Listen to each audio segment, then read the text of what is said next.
ಈ 8 ವರ್ಷ 10 ವರ್ಷ ಡಯಾಬಿಟಿಸ್ ಬಂದಿರೋ ಮಕ್ಕಳು ಇನ್ಸುಲಿನ್ ಚುಚ್ಕೊಳ್ಳೋದು, ಪ್ರಜ್ಞೆ ತಪ್ಪಿ ಬೀಳೋದು ಹೆಚ್ಚಾಗ್ತಾ ಇರೋದ್ರಿಂದ ಆವಾಗ ಫೋನ್ ಮಾಡಿದರೆ ಡಾಕ್ಟ್ರಿಗೆ ಏನು ತೊಂದರೆ ಇಲ್ಲ, ಒಂದು ಚಾಕ್ಲೇಟ್ ಬಾಯಿಗೆ ಹಾಕಿ ಜೋಬಲ್ಲಿ ಇಟ್ಟಿರಿ, ಮಗು ಪ್ರಜ್ಞೆ ತಪ್ಪಿ ಬಿದ್ದಿರುತ್ತೆ, ಸುತ್ತಮುತ್ತಲಿದ್ದ ಮಕ್ಕಳಿಗೆ ಟ್ರೈನಿಂಗ್ ಕೊಡಬೇಕು.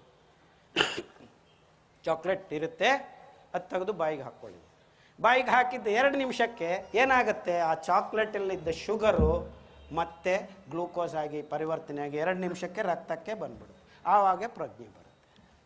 ಅಂದರೆ ಈ ಇನ್ಸುಲಿನ್ನು ಆ ಪ್ರಮಾಣ ಗೊತ್ತಿಲ್ಲದೆ ಇರೋದಕ್ಕೆ, ಅದಕ್ಕೆ ಹೇಳಿದೆ ನಾನು ಮೊದಲನೇ ಹಂತದಲ್ಲಿ, ಕರೆಕ್ಟಾಗಿ ಎಷ್ಟು ಬೇಕೋ ಅಷ್ಟು ಇನ್ಸುಲಿನ್ ನಮ್ಮ ರಕ್ತದಲ್ಲಿ ಇದ್ದಂಗೆ ನಾವು ಒಂದು ಚಿಪ್ ರೆಡಿ ಮಾಡಿದ್ದೀವಿ, ಅದನ್ನು ಇಡ್ತೀವಿ. ನೋಡಿ, ಟೆಕ್ನಾಲಜಿ ಕಡೆಗೆ ಹೋಗ್ತಾ ಇದ್ದೀವಿ. ಯಾಕೆ ಮಕ್ಕಳಿಗೆ ಈ ಶುಗರು ಅಷ್ಟು ಬೇಗ ಬರ್ತಾ ಇದೆ ಅಂದರೆ, ನಾವು ಮೇದುಜೀಕಾರಂಗವನ್ನು ನಾಶ ಮಾಡಿದ್ದೀವಿ ಅಂತ ಯಾರೂ ಹೇಳ್ತಾ ಇಲ್ಲ. ಆ ಮೇದುಜೀಕಾರಂಗವನ್ನು ನಾಶ ಮಾಡುವ ಗೋಧಿ, ಮೈದಾ ಹಿಟ್ಟು, ನೂಡಲ್ಸು, ಡಾಲ್ಡಾ, ಬಿಸ್ಕೆಟ್ಟು, ಕೇಕು ತಿನ್ನಬಾರ್ದು ಅಂತ ಒಂದು ಮಾತು ಹೇಳ್ಬೋದಾ ಇವರು? ಇಲ್ಲ. ಡಯಾಬಿಟಿಸ್ ಬಂದಿದೆ ಅಂದರೆ ಚಪಾತಿ ತಿನ್ನು ಅಂತ ಹೇಳೋ ಡಾಕ್ಟ್ರುಗಳೇ ಇದ್ದಾರೆ ಹೊರತು, ಚಪಾತಿ ತಿನ್ನಬೇಡ, ಈ ಸಕ್ಕರೆ ನಿಮ್ಮ ರಕ್ತಕ್ಕೆ ಬೇಗ ಬಂದು ಸೇರ್ತಾ ಇದೆ. ಎಷ್ಟು ನಿಮಿಷ? 15 ನಿಮಿಷಕ್ಕೆ ಬಂದು ಸೇರ್ತಾ ಇದೆ. ಸೊ ನೀವು 1 ಚಪಾತಿ 2 ಚಪಾತಿ ತಿಂದರೆ 100 ಗ್ರಾಮು 60 ಗ್ರಾಮ್ ಶುಗರು ದಿಢೀರಂತ ರಕ್ತಕ್ಕೆ ಸೇರಿಸ್ತೀರ. ಅದರ ಜೊತೆಗೆ ಗೋಧಿಯಿಂದ ಗ್ಲೂಟೆನ್ನು, ಇನ್ಸುಲಿನನ್ನು ನಾಶ ಮಾಡೋದು ಒಂದು ಕಡೆ, ಅಂದರೆ ಗ್ಲೂಕೋಸನ್ನು ಹೆಚ್ಚು ಮಾಡೋದು ಒಂದು ಕಡೆ. ನಮ್ಮ ಶಾರುಖ್ ಖಾನು, ಆಮೀರ್ ಖಾನು ಬಂದು ಪೆಪ್ಸಿ ಕೋಕು 1 ಡಬ್ಬ ಕುಡಿಸ್ಬಿಟ್ರೆ 45 ಗ್ರಾಮ್ ಢಳಾಲ್ ಅಂತ ನಿಮ್ಮ ರಕ್ತಕ್ಕೆ. ಇಷ್ಟು ಸಾಲದು ಅಂತ ಬೆಳಗ್ಗೆ ಎದ್ದು ಟೂತ್ಪೇಸ್ಟ್ ಹಾಕ್ಕೊಂಡು ಉಜ್ಜ್ರೆ, ಟೂತ್ಪೇಸ್ಟಲ್ಲಿ ಏನಿದೆ? ಸಕ್ಕರೆ ಇದೆ. ಹಾಳಾಗಿದ್ದು ಮಕ್ಕಳಿಗೆ ಕೆಮ್ಮು ಬಂದಿದೆ ಅಂತ ಡಾಕ್ಟರ್ ಹತ್ರ ಹೋದರೆ ಆ ಕೆಮ್ಮು ಸಿರಪಲ್ಲಿ 150 ಗ್ರಾಮು ಸಕ್ಕರೆ. ಸಕ್ಕರೆ. ಕಾಫಿ ಕುಡಿಯೋಕ್ಕೆ ಮುಂಚೆ ಸಕ್ಕರೆ, ಕಾಫಿ ಕುಡಿದ ಮೇಲೆ ಸಕ್ಕರೆ, ಕಾಫಿಯಲ್ಲೂ ಸಕ್ಕರೆ. ಸಕ್ಕರೆ ಸಕ್ಕರೆ ಸಕ್ಕರೆ ಸಕ್ಕರೆ ಸಕ್ಕರೆ ಸಕ್ಕರೆ. ಎಲ್ಲಿ ನೋಡು ಸಕ್ಕರೆಮಯ ಮಾಡ್ಕೊಂಡಿದ್ದೀವಿ. ಸಕ್ಕರೆ ತಿಂತಾ ಇರೋದ್ರಿಂದ ಹೆಚ್ಚಾಗಿರೋ ಸಕ್ಕರೆ ಏನಾಗ್ತಾ ಇದೆ, ರಕ್ತದಲ್ಲಿ ಹೆಚ್ಚಾಗಿದೆ ಅಂತ ಯಕೃತ್ತು ಅದನ್ನು ಪ್ಯಾಕ್ ಮಾಡೋಕ್ಕೆ ಶುರು ಮಾಡುತ್ತೆ. ಗ್ಲೈಕೋಜನ್ ಅಂತ ಸಂಕ್ಲಿಷ್ಟ ಪಿಷ್ಟ ಪದಾರ್ಥವನ್ನು ರೆಡಿ ಮಾಡುತ್ತೆ. ಹೆಚ್ಚಾಗ್ತಾ ಇದೆ ಇನ್ನೂ ಅಂತ ಟ್ರೈಗ್ಲಿಸರೈಡ್ಸ್ ಮಾಡುತ್ತೆ. ಇನ್ನೂ ಹೆಚ್ಚಾಗ್ತಾ ಇದೆ ಕೊಲೆಸ್ಟ್ರಾಲ್ ಮಾಡೋಣ. ಇನ್ನೂ ಹೆಚ್ಚಾಗ್ತಾ ಇದೆ ಏನು ಮಾಡೋಣ? ಕೊಬ್ಬು ಮಾಡಿ ರಕ್ತನಾಳಗಳ ಗೋಡೆಗಳ ಮೇಲೆ ಒತ್ತು ಬಿಡೋಣ. ಓ BP ಬಂದ್ಬಿಟ್ಟಿದೆ, ಡಾಕ್ಟ್ರೇ ಟ್ಯಾಬ್ಲೆಟ್ ತಗೋ. ಎಷ್ಟು ದಿವಸ? Life long. ಇನ್ನೂ ಜಾಸ್ತಿ ಆಗಿದೆ, ಗ್ಲೈಕೋಜನಿಂದ ಪ್ಯಾಕ್ ಮಾಡಿ ಕೊಬ್ಬು ಮಾಡೋಣ, ಮಾಂಸ ಮಾಡೋಣ. ಏನಾಯಿತು? ಹೊಟ್ಟೆ ಊದಕ್ಕೆ ಶುರು ಆಯಿತು. ನಿಮಗೆ ಊತ ಬಂದಿದೆ, ಇದು ಊಬಕಾಯ, ಇದು ಸ್ಥೂಲಕಾಯ ಅಂತ ಒಂದು ಹೆಸರಿಟ್ಬಿಡು. ಎಲ್ಲಿಂದ ಬಂತು? ಕಾರಣ ಏನು? ಸಕ್ಕರೆ. BP ಬಂತು, ಕಾರಣ ಏನು? ಸಕ್ಕರೆ. ಇನ್ನೂ ಜಾಸ್ತಿ ಆಗಿದೆ, ಟ್ರೈಗ್ಲಿಸರೈಡ್ಸು, ಟ್ಯಾಬ್ಲೆಟ್ ತಗೋ, ಸ್ಟ್ಯಾಟಿನ್ನು. ಏನು ಕಾರಣ? ಗ್ಲೂಕೋಸು, ಸಕ್ಕರೆ. ಇನ್ನೂ ಜಾಸ್ತಿ ಆಯಿತು, ರಕ್ತದ ಮೇಲೇ ಗ್ಲೂಕೋಸ್ ಹೋಗಿ ಕೂರಿಸ್ಕೊಂಡ್ಬಿಡೋದು. ಅಂದರೆ ಹಿಮೋಗ್ಲೋಬಿನ್ ಮೇಲೆ, ರಕ್ತದ ಮೇಲೆ, ಕೆಂಪು ಕಣಗಳ ಮೇಲೆ ಗ್ಲೂಕೋಸ್ ಕೂರಿಸ್ಬಿಟ್ರೆ ಅದನ್ನು HbA1c ಅಂತಾರೆ. ಅದು ಏಳಿದ್ರೆ ಕೆಳಗಡೆ ನಿಮಗೆ ರೋಗ ಇಲ್ಲ, 7 ದಾಟಕ್ಕೆ ಶುರು ಮಾಡಿದರೆ ಮಧುಮೇಹ ರೋಗ ಬಂದಿದೆ, ಇವರ ಡಯಾಬಿಟಿಕ್ ಪೇಷಂಟ್, ನಾಳೆಯಿಂದ ಈ ಟ್ಯಾಬ್ಲೆಟ್ ತಗೋ. ಎಷ್ಟು ದಿವಸ? ನೋಡ್ತಾ ಇರೋಣ. ಲೈಫ್ ಲಾಂಗ್ ತಗೋಬೇಕಾಗತ್ತೆ. ಟ್ಯಾಬ್ಲೆಟ್ಸ್ ಸಾಕೋಗೋದಿಲ್ಲ. 1-2 ವರ್ಷ ಆದಮೇಲೆ ನಿಮ್ಮನ್ನು ಇನ್ಸುಲಿನ್ಗೆ ಪ್ರಮೋಟ್ ಮಾಡ್ತೀವಿ. ಏನಾಯಿತು? ಯಾವುದು ಕಾರಣ ಏನು? ಸಕ್ಕರೆ. BP ಬಂದರೂ ಸಕ್ಕರೆನೇ, ಡಯಾಬಿಟಿಸ್ ಬಂದರೂ ಸಕ್ಕರೆನೇ, ಟ್ರೈಗ್ಲಿಸರೈಡ್ಸ್ ಸಕ್ಕರೆನೇ, ಕೊಲೆಸ್ಟ್ರಾಲು ಸಕ್ಕರೆನೇ, ಊಬಕಾಯ ಬಂದರೂ ಸಕ್ಕರೆನೇ. ಎಲ್ಲದಕ್ಕೂ ಕಾರಣ ಸಕ್ಕರೆ. ಸಕ್ಕರೆ ಸಕ್ಕರೆ. ಏನು TV9 ಥರ 3 ಸತಿ ಹೇಳ್ತಾ ಇದ್ದೀರಾ? With all due respect to TV9, ನಾನು ಇನ್ನೊಂದು 10 ಸತಿ ಹೇಳಬೇಕು ಅಂದ್ಕೊಂಡಿದ್ದೀನಿ. ಸಕ್ಕರೆ ಸಕ್ಕರೆ ಸಕ್ಕರೆ. ಒಬ್ಬ ಡಾಕ್ಟರ್ ಆದರೂ ನಿಮಗೆ BP ಬಂದರೆ ಸಕ್ಕರೆಯಿಂದ ಅಂತ ಬಂದಿದೆ ಅಂತ ಹೇಳಿದಾನ? ಇಲ್ಲ. ಉಪ್ಪು ತಿನ್ನಬೇಡ, ನೀವು ಉಪ್ಪಿನಕಾಯಿ ತಿಂತಾ ಇದೆ, ಅದಕ್ಕೆ ನಿಮ್ಗೆ BP ಬಂದಿದೆ. ಇಡೀ ಪ್ರಪಂಚದಲ್ಲಿ ಒಂದು ಡಾಕ್ಟರು ನಿನಗೆ BP ಬಂದಿರೋದು ಸಕ್ಕರೆಯಿಂದ, ಸಕ್ಕರೆ ತಿನ್ನಬೇಡಪ್ಪ ಅಂತ ಹೇಳಿದ್ದ ಡಾಕ್ಟರ್ ಒಬ್ಬನಾದರೂ ಇದ್ದಾನ? Not even A single doctor till today tells sugar is the main reason for all non sense. But sugar ಇಲ್ಲದೆ ಗ್ಲೂಕೋಸ್ ರೆಡಿ ಆಗೋದಿಲ್ಲ. ಬೇಕು ನಮಗೆ ಗ್ಲೂಕೋಸು. ಎಷ್ಟು ಬೇಕು? ಇಡೀ ಮಾನವನ ದೇಹದಲ್ಲಿ 5 ಲೀಟರ್ ರಕ್ತ ಇರುತ್ತೆ. 1 ಲೀಟರ್ ರಕ್ತದಲ್ಲಿ ಬೇಕಾಗಿದ್ದ ಗ್ಲೂಕೋಸ್ ನಮಗೆ ಸಮತೋಲನವಾಗಿ ಸಮವಾಗಿ ಆರೋಗ್ಯಕರವಾಗಿ ಜೀವನ ಮಾಡಬೇಕು ಅಂದರೆ ಬೇಕಾಗಿರೋದು 1 ಗ್ರಾಮ್ ಗ್ಲೂಕೋಸ್ ಪರ್ ಲೀಟರ್. ಅಂದರೆ ಇಡೀ ಮಾನವನಿಗೆ ಬೇಕಾಗಿರೋದು 5 ಗ್ರಾಮ್ ಗ್ಲೂಕೋಸು. ಆದರೆ ನಾವು ನಮ್ಮ ಮಗುಗೆ ಬೆಳಗ್ಗೆ ಎದ್ದಾಗಲೇ ಟೂತ್ ಪೇಸ್ಟ್ ಮೂಲಕ, ಹಾಲಿನಲ್ಲಿ ಸಕ್ಕರೆ ಹಾಕಿ ಕುಡಿಸೋದು ಮೂಲಕ, ಕಾಫಿ ಮೂಲಕ, ಇಡ್ಲಿ ಮೂಲಕ, ದೋಸೆ ಮೂಲಕ, ಪೂರಿ ಎಲ್ಲದ ಮೂಲಕ ಏನು ತಳ್ತಾ ಇದ್ದೀವಿ? ಸಕ್ಕರೆಯನ್ನು ತಳ್ತಾ ಇದ್ವಿ. ಎಷ್ಟು ತಳ್ತಾ ಇದ್ವಿ? Even before the breakfast is over we have more than 30 grams of glucose reaching the blood within short span of time. ಯಾಕಂದರೆ ಈ ಅಕ್ಕಿ ಗೋಧಿ ತಿಂದ ತಕ್ಷಣ 15 ನಿಮಿಷಕ್ಕೆ ಎಲ್ಲ ಗ್ಲೂಕೋಸ್ ಆಗಿ ಕನ್ವರ್ಟ್ ಆಗುತ್ತೆ. ಯಾಕಂದರೆ ಈ ಅಕ್ಕಿಯಲ್ಲಿ ಗೋಧಿಯಲ್ಲಿ ಯಾವ ಪದಾರ್ಥ ನಮ್ಮ ಪಚನನಾಳವನ್ನು ತಡೆದು ನಿಧಾನವಾಗಿ ಗ್ಲೂಕೋಸನ್ನು ಕೊಡೋ ವ್ಯವಸ್ಥೆ ಇಲ್ಲ. ಆದ್ದರಿಂದ ಈ ಗ್ಲೂಕೋಸ್ ದಿಢೀರಂತ ಸೇರ್ತಾ ಇದೆ, ಹೆಚ್ಚಾಗಿ ಸೇರ್ತಾ ಇದೆ. ಅದನ್ನು ನಿಭಾಯಿಸ್ಕೊಳ್ಳೋದಕ್ಕೆ ಹೋಗಿ ನಮ್ಮ ದೇಹ ಈ ಗೊಂದಲಗಳಿಗೆಲ್ಲ ಸೃಷ್ಟಿ ಮಾಡಿದೆ. ಅದು ಊಬಕಾಯ ಇರ್ಬೋದು, BP ಇರ್ಬೋದು, ಟ್ರೈಗ್ಲಿಸರೈಡ್ಸ್ ಇರ್ಬೋದು, HbA1c ಇರ್ಬೋದು, ಇನ್ನೂ ಗೊಂದಲಗಳಾಗಿರೋ ಈ ನಿಮ್ಮ ನಿರ್ನಾಳ ಗ್ರಂಥಿಗಳ ಅವ್ಯವಸ್ಥೆ ಇರ್ಬೋದು. ಎಲ್ಲದಕ್ಕೂ ಮೂಲಭೂತವಾದ ಕಾರಣ ಈ ಗ್ಲೂಕೋಸ್. ಆದರೂ ಗ್ಲೂಕೋಸ್ ಬೇಡವಾ? ಬೇಕೇ ಬೇಕು. ಗ್ಲೂಕೋಸ್ ಒಳಗಡೆ ಹೋದ್ಮೇಲೆ ಕಾರ್ಬನ್ ಡೈಆಕ್ಸೈಡನ್ನು ಬಿಡುಗಡೆ ಮಾಡುತ್ತೆ. ನಾವು ತಗೊಂಡಿರೋ ಆಮ್ಲಜನಕ ಸುಟ್ಟುಬಿಟ್ಟು, ಅಂದರೆ glucose gets burned. C6H12O6 plus oxygen gives carbon dioxide and water. ಅದರಿಂದ ಬರೋ ಶಕ್ತಿನೇ ನಮ್ಮ ATP ಅಂತ ಒಂದು ಬ್ಯಾಟ್ರಿ ಥರ ಹಿಡಿದುಕೊಂಡು ಎಲ್ಲ ಜೀವಕ್ರಿಯೆಗಳಿಗೆ ಬೇಕಾಗಿರೋ ಶಕ್ತಿ ಅದು. ಅಂದರೆ ಗ್ಲೂಕೋಸ್ ಬೇಕು. ಎಷ್ಟು ಬೇಕು ನಮಗೆ? 5 ಗ್ರಾಮ್ ರಕ್ತದಲ್ಲಿದ್ದರೆ ಸಾಕು. ಎಷ್ಟು ಸಮಯ ನಡೀಬೇಕು ಆ 1 ಗ್ರಾಮ್ ಗ್ಲೂಕೋಸನ್ನು ಖಾಲಿ ಮಾಡಬೇಕಂದ್ರೆ 5 ಗಂಟೆ.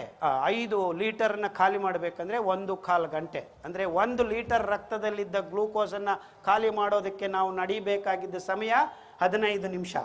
5 ಲೀಟರಲ್ಲಿ ಇರೋ ಗ್ಲೂಕೋಸನ್ನು ಖಾಲಿ ಮಾಡಬೇಕು ಅಂದರೆ 1/4 ಗಂಟೆಯಿಂದ 1.5 ಗಂಟೆ ನಡಿಬೇಕು ನಾವು. ಅಂದರೆ ನಾವು ಆಲ್ರೆಡಿ ಎಷ್ಟು ಸೇರಿಸಿದ್ವಿ? ಬಿಫೋರ್ ಬ್ರೇಕ್ಫಾಸ್ಟ್ ಒಳಗಡೆನೆ 25 ಗ್ರಾಮ್ ಆಗಿದೆ. ಮಧ್ಯಾಹ್ನ ಊಟ ಇದು ಅದು ಮತ್ತು ಈ ಸ್ವೀಟು ಆ ಸ್ವೀಟು ಒಟ್ಟಾರೆ 150 ಗ್ರಾಮ್ ಗ್ಲೂಕೋಸ್ ನಾವು ದಿವಸಕ್ಕೆ ಸೇರಿಸ್ತಾ ಇದ್ದೀವಿ. ರಕ್ತಕ್ಕೆ ಬೇಕಾಗಿರೋದು 5 ಗ್ರಾಮು. 5 ಗ್ರಾಮ್ ಖಾಲಿ ಮಾಡಬೇಕಂದ್ರೆ ನಾವು 1/4 ಗಂಟೆ ನಡಿಬೇಕು. ಎಷ್ಟು ಸೇರಿಸಿದ್ವಿ? 150 ಗ್ರಾಮ್. ಎಷ್ಟು ಗಂಟೆ ನಡಿಬೇಕು ನಾವು? ಎಷ್ಟು ಗಂಟೆ ನಡಿಬೇಕು?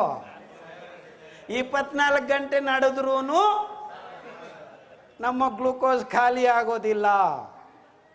ನೋಡ್ರಿ, ಇಲ್ಲಿ ಮೋಸ ಆಗಿದೆ ಇಡೀ ಮಾನವ ಕುಲಕ್ಕೆ. ಅಂದರೆ ನಾವು ಆಯ್ದುಕೊಂಡಿರೋ ಈ ಪದಾರ್ಥಗಳು ಗ್ಲೂಕೋಸನ್ನು ಸತತವಾಗಿ ಸದ್ದಿಲ್ಲದೆ, ನಿಯಂತ್ರಣ ಇಲ್ಲದೆ ನಿಮ್ಮ ರಕ್ತಕ್ಕೆ ದಿಢೀರಂತ ಸೇರಿಸೋ ಗುಣವನ್ನು ಹೊಂದಿರೋದರಿಂದ ಈ ಗೊಂದಲಗಳೆಲ್ಲ ಸೃಷ್ಟಿಯಾಗಿದೆ. ಅರ್ಥ ಆಗ್ತಾ ಇದೆಯಾ ನಿಮಗೆ? ಅಂದರೆ ಈ ವಿಶ್ಲೇಷಣೆಯಲ್ಲಿ ನನಗೆ 25 ವರ್ಷ ಹಿಂದೆ ಗೊತ್ತಾಗಿರೋದು, ನಾವು ತಿನ್ನುವ ಪದಾರ್ಥಗಳಿಗೂ ನಮ್ಮ ಪಚನನಾಳದ ರಚನೆಗೂ ಯಾವುದಕ್ಕೂ ಸಂಬಂಧ ಇಲ್ಲ. ಅಂದರೆ ನಿಜವಾಗಲೂ ನಮ್ಮ ರಕ್ತಕ್ಕೆ ಬಿಡುಗಡೆ ಆಗಬೇಕಾಗಿದ್ದ ಗ್ಲೂಕೋಸ್ ಅಂಶ ಹೆಂಗಿರಬೇಕು? ನಿಯಂತ್ರಣದಿಂದ, ಸಮಾಧಾನವಾಗಿ, ಸಂಯಮದಿಂದ, ಸಮತೋಲನವಾಗಿ ಬಿಡುಗಡೆ ಆಗಬೇಕು. 5 ಗ್ರಾಮ್ಗಿಂತ ಹೆಚ್ಚು ಬರಬಾರ್ದಿತ್ತು ಗ್ಲೂಕೋಸು ರಕ್ತಕ್ಕೆ. ಆದರೆ ನಾವು 25 ಗ್ರಾಮು, 30 ಗ್ರಾಮು, 40 ಗ್ರಾಮು, 100 ಗ್ರಾಮ್ ಬಿಸಾಕ್ತಾ ಇರೋದ್ರಿಂದ ಒಬ್ಬೊಬ್ಬರು ಇಷ್ಟಿಷ್ಟು ದಪ್ಪ ಆಗೋಕ್ಕೆ ಶುರುವಾಗಿದ್ದಾರೆ. ಇನ್ಫ್ಯಾಕ್ಟ್ ತಮಾಷೆಯಾಗಿ ಹೇಳ್ತಾ ಇರ್ತೀವಿ, with all due respect to all the people who have bellies. ಹೆಂಗಸರು 9 ತಿಂಗಳು ಗರ್ಭ ಆದರೆ ಗಂಡಸರು ಒಂದು ಸತಿ ಬರೋಕ್ಕೆ ಶುರು ಮಾಡಿದರೆ ಲೈಫ್ ಲಾಂಗು ಗರ್ಭ ಇರುತ್ತೆ. ಹೊಟ್ಟೆ ಬಂದ ಮೇಲೆ ಕಮ್ಮಿ ಆಗೋದಕ್ಕೆ ಸಾಧ್ಯ ಇಲ್ಲ. Because no one stops eating. What are we eating? Same rice, same wheat, milk, sugar. ಬೇಡ ಇವೆಲ್ಲ ನಮಗೆ, ಆದರೂ ತಿಂತಾ ಇರೋದು ಇವೆ. ಅಂದರೆ 25 ವರ್ಷ ಹಿಂದೆ ನನ್ನ ತಲೆಗೆ ಬಂದಿದ್ದು, ಅಯ್ಯೋ ಹೆಂಗಪ್ಪ ಇದನ್ನೆಲ್ಲ ಹೇಳೋದು ಜನಕ್ಕೆ. ಅಂದರೆ ನಾವು ತಿಂತಾ ಇರೋ ಅಕ್ಕಿ ಬೇಡ, ಗೋಧಿ ಬೇಡ, ಹಾಲು ಬೇಡ, ಸಕ್ಕರೆ ಬೇಡ ಅಂತ ಇನ್ನೇನು ತಿನ್ಬೇಕು ಡಾಕ್ಟ್ರೆ? ಮಣ್ಣು ತಿನ್ಬೇಕಾ ನಾವು? ಯಾಕೆಂದರೆ ಮಿಕ್ಕಿರೋ ಪದಾರ್ಥಗಳನ್ನೆಲ್ಲ ಈ ಕಂಪನಿಗಳು ಬೀಜ ಸಮೇತ ನಿರ್ನಾಮ ಮಾಡಿಬಿಟ್ಟಿವೆ. There are no other things left on this planet.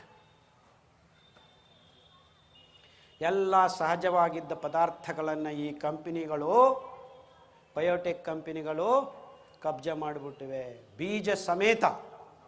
In fact ದೊಡ್ಡ ದೊಡ್ಡ ರಾಜ್ಯಗಳಲ್ಲಿ ಸಂವಿಧಾನಗಳಲ್ಲಿ ಸೇರಿಸ್ಕೊಂಡ್ಬಿಡ್ತಾ ಇವೆ. They are making rules and regulations and legislations to see that these things do not exist. ಯಾರಿಗೂ ಗೊತ್ತಿಲ್ಲದೆ ಸಂವಿಧಾನಗಳಲ್ಲಿ ಈ ಗೊಂದಲಗಳನ್ನು ಬೇರೆ ಬೇರೆ ಆ್ಯಕ್ಟ್ಸ್ ಮೂಲಕ ಅಗ್ರಿಕಲ್ಚರು ಈ ಕಂಪನಿಗಳು ಮೆತ್ತಿಗೆ ಕೆಲಸ ಮಾಡ್ತಾ ಇವೆ. ಕೊನೆಗೆ ಏನಾಗಿದೆ ಅಂದರೆ, ನನಗೆ ಅರ್ಥ ಆಗಿದ್ದು, ನಾವು ಮಾಡಬೇಕಾಗಿದ್ದಿಷ್ಟೇ ಈ ಗ್ಲೂಕೋಸನ್ನು ನಿಯಂತ್ರಣದಿಂದ ನಮ್ಮ ರಕ್ತಕ್ಕೆ ಸೇರಿಸೋ ಪದಾರ್ಥಗಳು ನಮ್ಮ ಆಹಾರ ಆದರೆ ನಮಗೆ ಈ ರೋಗಗಳು ಬರೋ ಅಗತ್ಯ ಇಲ್ಲ. ನಮಗಂತೂ ಬಂದುಬಿಟ್ಟಿವೆ, ಅಟ್ಲೀಸ್ಟ್ ನಮ್ಮ ಮಕ್ಕಳಿಗಾದರೂ ಬರದೇ ಇರಲಿ. ಅಂದರೆ ನಾವು ಅಕ್ಕಿ ತಿನ್ನಬಾರ್ದು, ಗೋಧಿ ತಿನ್ನಬಾರ್ದು, ಹಾಲು ಕುಡಿಬಾರ್ದು, ಸಕ್ಕರೆ ಬಾಯಿಗೆ ಹಾಕ್ಕೋಬಾರ್ದು ಅಂತ ಹೇಳೋಕ್ಕೆ ಶುರು ಮಾಡಲೇಬೇಕು. ನೀವು ಕೇಳ್ತಿರೋ ಬಿಡ್ತಿರೋ, ನಾನಂತೂ ಹೇಳ್ತೀನಿ ಅಂತ ನಿರ್ಧಾರ ಮಾಡಿಕೊಂಡು 20 ವರ್ಷ ಹಿಂದೆ ಅಮೆರಿಕಾಯಿಂದ ಬಂದು ಕೂತ್ಕೊಂಡು ಹೇಳಕ್ಕೆ ಶುರು ಮಾಡಿದೆ. ಇನ್ಫ್ಯಾಕ್ಟ್ ಹಳ್ಳಿಗೂ ಹೋಗಿ ಕರೆದು ಮರ ಕೆಳಗಡೆ ಕೂರಿಸ್ಕೊಂಡು 4 ಜನನ, ಇದಪ್ಪ ಹಿಂಗಿದೆ, ಈ ಥರ ನೋಡು, ನಾವು ತಿಂತಾ ಇರೋದ್ರಿಂದ. ಯಾಕಂದರೆ ಆಲ್ರೆಡಿ ಆವಾಗಲೇ ಹಳ್ಳಿಗಳಲ್ಲೂ ಈ ರೋಗ ಬರೋಕ್ಕೆ ಶುರು ಆಯಿತು. ಯಾಕಂದರೆ ಆವಾಗಲೇ ₹1 ಅಕ್ಕಿ ಎನ್ ಟಿ ರಾಮರಾವ್ ಕೊಡೋಕ್ಕೆ ಶುರು ಮಾಡಿದರು. ಅದನ್ನು ನೋಡ್ಕೊಂಡು MGR ಕೊಟ್ಟ, ಅವನ್ನ ನೋಡ್ಕೊಂಡು ಜಯಮ್ಮ ಕೊಟ್ಟರು, ಅದನ್ನು ನೋಡ್ಕೊಂಡು ಸಿದ್ದಪ್ಪ ಕೊಟ್ಟರು. ಎಲ್ಲರೂ ಅಕ್ಕಿಯನ್ನು ಕೊಡೋಕ್ಕೆ ಶುರು ಮಾಡಿದರು. ₹1 ಗೋದಾಮುಗಳಲ್ಲಿ ಬಿದ್ದಿರೋ ಈ ಅಕ್ಕಿನೇ ತಿನ್ನಬಾರ್ದು. ಯಾಕಂದರೆ ಅಕ್ಕಿ ತಿಂದರೆ 15 ನಿಮಿಷಕ್ಕೆ ರಕ್ತಕ್ಕೆ ಗ್ಲೂಕೋಸ್ ಬರುತ್ತೆ. ಕಂಪ್ನಿಗಳು ಸುರಿದು ಈ ಗೊಬ್ಬರಗಳನ್ನು ಸುರಿಯೋದು ಯಾಕೆ ಶುರು ಆಯಿತು? ಈ ಯುದ್ಧದ ತ್ಯಾಜ್ಯ ಪದಾರ್ಥಗಳನ್ನು ರಾಸಾಯನಿಕ ಗೊಬ್ಬರವಾಗಿ ಪರಿವರ್ತನೆ ಮಾಡಿದ್ರು. ಪ್ರತಿ ವರ್ಷ ಬಾಂಬುಗಳನ್ನು ರೆಡಿ ಮಾಡ್ತಾನೆ ಇರ್ತವೆ ದೇಶಗಳು. ಅಷ್ಟು ಯುದ್ಧಗಳೇನು ಆಗೋದಿಲ್ಲ. But we are to be ever ready, war ready ಇರಬೇಕು. ಯಾಕಂದರೆ ಏನೋ ಒಂದು ಯುದ್ಧ ಆಗ್ಬೋದು ಅಂತ ಪ್ರತಿಯೊಂದು ದೇಶ, ಅಮೆರಿಕ, ರಷ್ಯಾ, ಎಲ್ಲರೂ ಇಷ್ಟಿಷ್ಟು ಬಾಂಬುಗಳನ್ನು ರೆಡಿ ಮಾಡಿ ಕೂತಿದ್ದಾರೆ. ಪ್ರತಿ ವರ್ಷ ಬಾಂಬ್ ಹಾಕೋಕ್ಕಾಗೋದಿಲ್ಲ. ಬಟ್ ನೆಕ್ಸ್ಟ್ ಇಯರ್ ಮತ್ತೆ ಬಾಂಬ್ ಹಾಕಬೇಕಂದ್ರೆ ಹೊಸದು ಮಾಡಬೇಕು. ಇದನ್ನು ತೆಗೀರಿ, ಶೆಲ್ಫ್ ಲೈಫ್ ತೆಗೆದುಬಿಟ್ಟು ಹೊಸದು ಮಾಡಿರಿ. ಈ ತೆಗೆದಿದ್ದನ್ನು ಏನು ಮಾಡಬೇಕು? ಗೊಬ್ಬರವಾಗಿ ಮಾಡು. ಗೊಬ್ಬರ ಮಾಡಿ ಏನಾಗಬೇಕು? ಗೋಧಿ ಗೋಧಿ ಬೆಳೆಸಿದ ಮೇಲೆ ಏನು ಮಾಡಬೇಕು? ಕೋಳಿ, ಹಂದಿ, ಹಂಸ. Very nice. ಈಗ ಒಂದು ವ್ಯವಸ್ಥೆ ಸೃಷ್ಟಿಯಾಗಿದೆ, ಒಂದು ಸೈಕಲ್. ಸೊ ಬಾಂಬ್ ರೆಡಿ ಮಾಡು, ಇಲ್ಲಿ ಕೊನೆ ತನಕ ಮೊಟ್ಟೆ ರೆಡಿ ಮಾಡು. See the connection. Okay, no problem. ಮೊಟ್ಟೆ ತಿಂದ ಮೇಲೆ ರೋಗ ಬರುತ್ತೆ. ಮೊಟ್ಟೆ ಈಸ್ ಡೈರೆಕ್ಟ್ ಕೊಲೆಸ್ಟ್ರಾಲ್. ಆದರೆ ನಮ್ಮ ದೇಶಕ್ಕೆ ಬಂದು ನೀವು ತೆಂಗಿನಕಾಯಿ ತಿಂತಾ ಇದ್ರೆ ತೆಂಗಿನಕಾಯಲ್ಲಿ ಕೊಲೆಸ್ಟ್ರಾಲ್ ಇದೆ, ಮುಟ್ಲೇಬೇಡ ನೀವು ಅಂತ ಈ ಕಂಪನಿಗಳು ಹೇಳ್ತಾನೆ. ಎಲ್ಲರೂ ತೆಂಗಿನಕಾಯಿ ಚಟ್ನಿ ತಿನ್ನಬಾರ್ದು, ಎಲ್ಲರೂ ತೆಂಗಿನಕಾಯಿ ಎಣ್ಣೆ ಕುಡಿಬಾರ್ದು. ಕಡಲೆಕಾಯಿ ಎಣ್ಣೆಯಲ್ಲಿ ಅಫ್ಲೋಟಾಕ್ಸಿನ್ಸ್ ಇವೆ, ಅದನ್ನು ಕುಡಿದ್ರೆ ನಿಮಗೆ ನರಗಳು ದೌರ್ಬಲ್ಯ ಆಗುತ್ತೆ. ನಾವು ಎಣ್ಣೆ ಕೊಡ್ತೀವಿ. ಏನು ಎಣ್ಣೆ?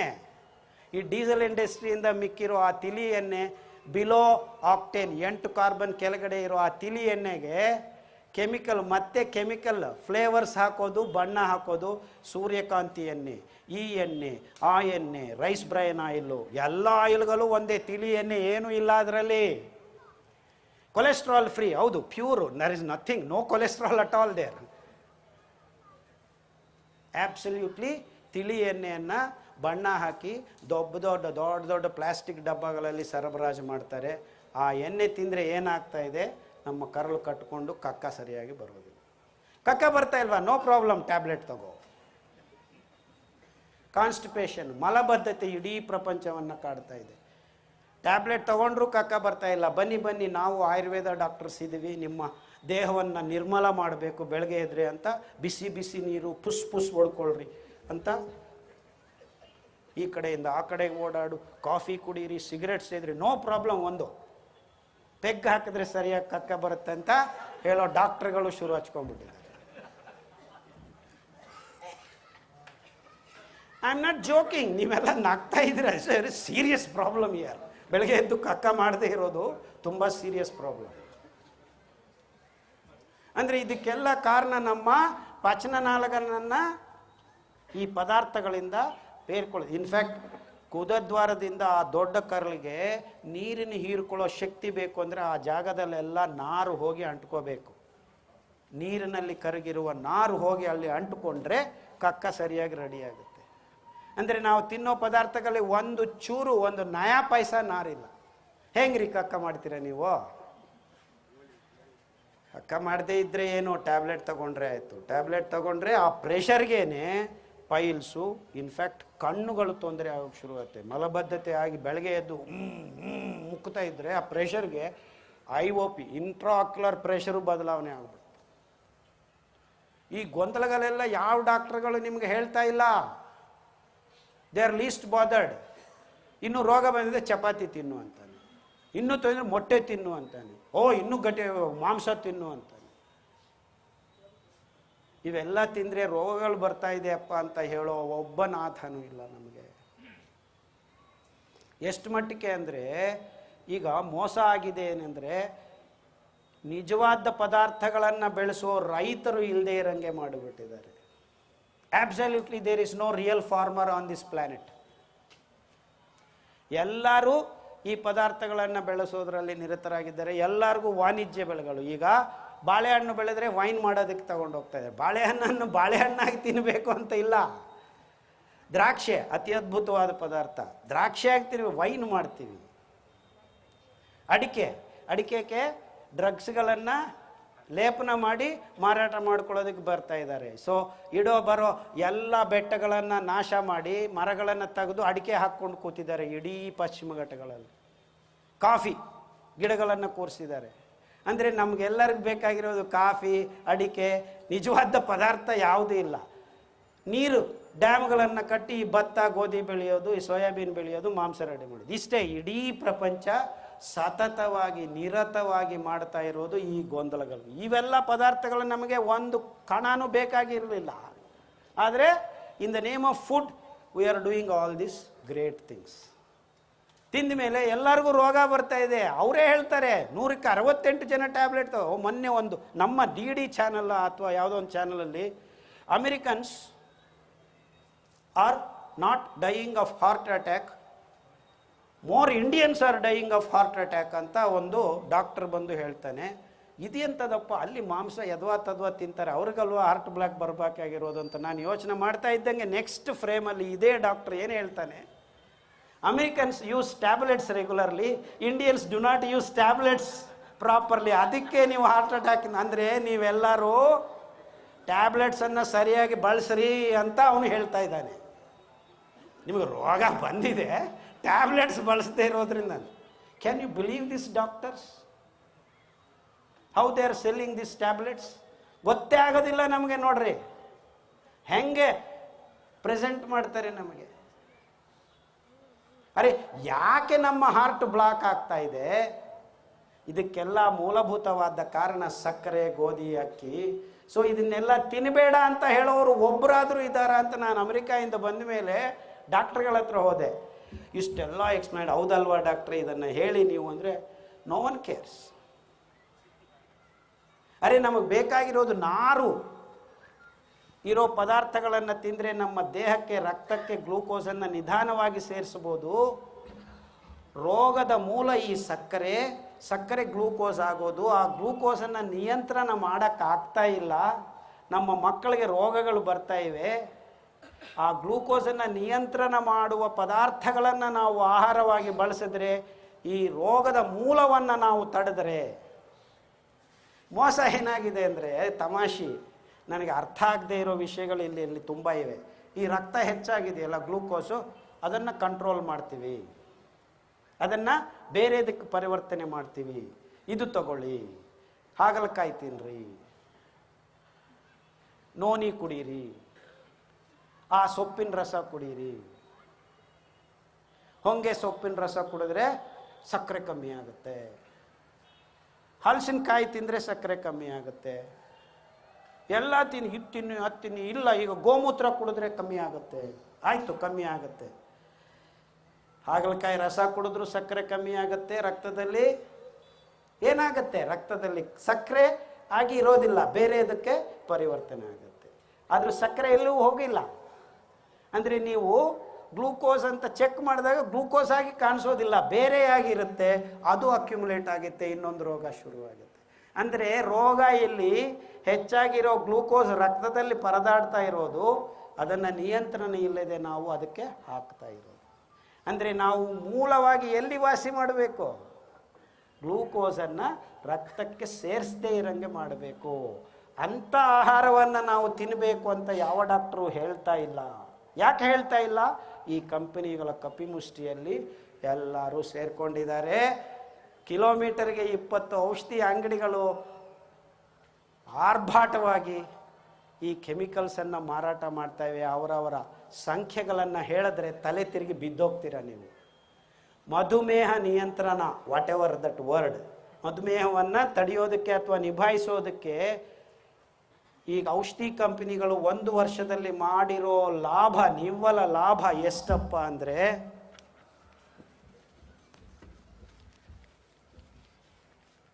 ಎಷ್ಟು? It is 2012-2013 numbers. ಆಮೇಲೆ ನನಗೆ ಗೊತ್ತಿಲ್ಲ.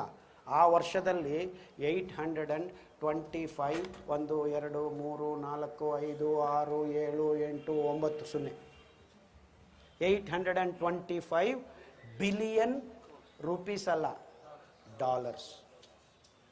ಜಸ್ಟ್ ದ ಪ್ರಾಫಿಟ್, ದಿಸ್ ಔಷಧಿ ಕಂಪನಿಗಳು ಮಾಡಿರೋ ನಿವ್ವಳ ಲಾಭ $825 ಬಿಲಿಯನ್. ಹತ್ರ ಇದು 50,000 ಬಿಲಿಯನ್ ರೂಪೀಸ್ ಆಗುತ್ತೆ.